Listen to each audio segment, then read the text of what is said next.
Tawa ka, tawa ka, tawa.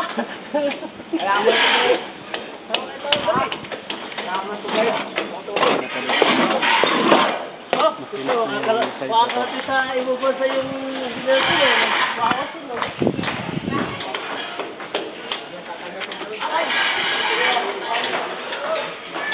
Tapos yun.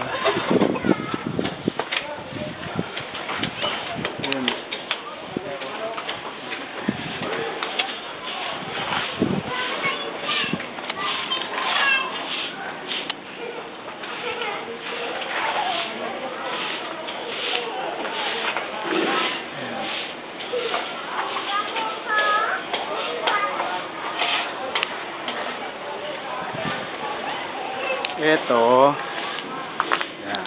Itong design na to, ang balak na ilagay dun sa terrace mo sa pinakataas ng bato. Yan. Yan sa posting yan.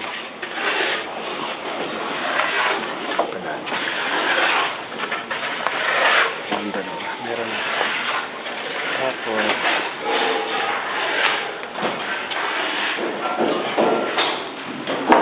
pwede nang apakan niya, buddy. Yan. Hagdan.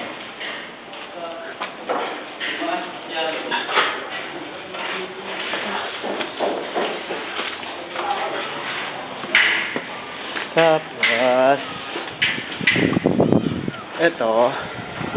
ito kasi, yan.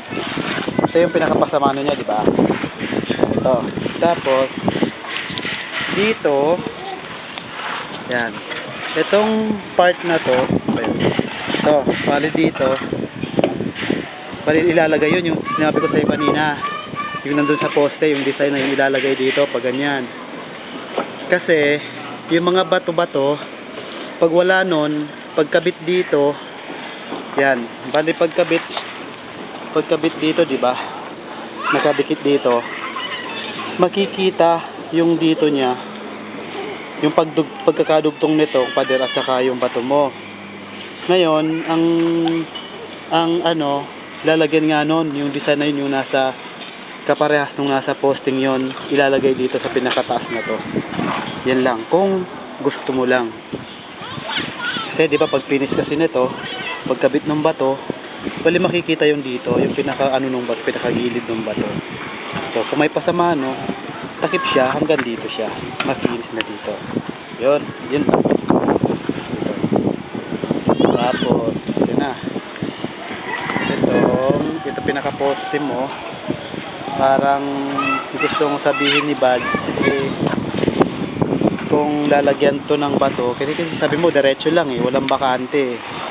Sabi niya, baka gusto mo raw na ito, ang pinaka-poste mo bakante, pintura, tapos ang bato nandito sa gitna, pagitan ng mga poste ang bato. Yun lang. Yun yung suggestion ni Bad. Kasi makinis na ito lahat. Yun lang.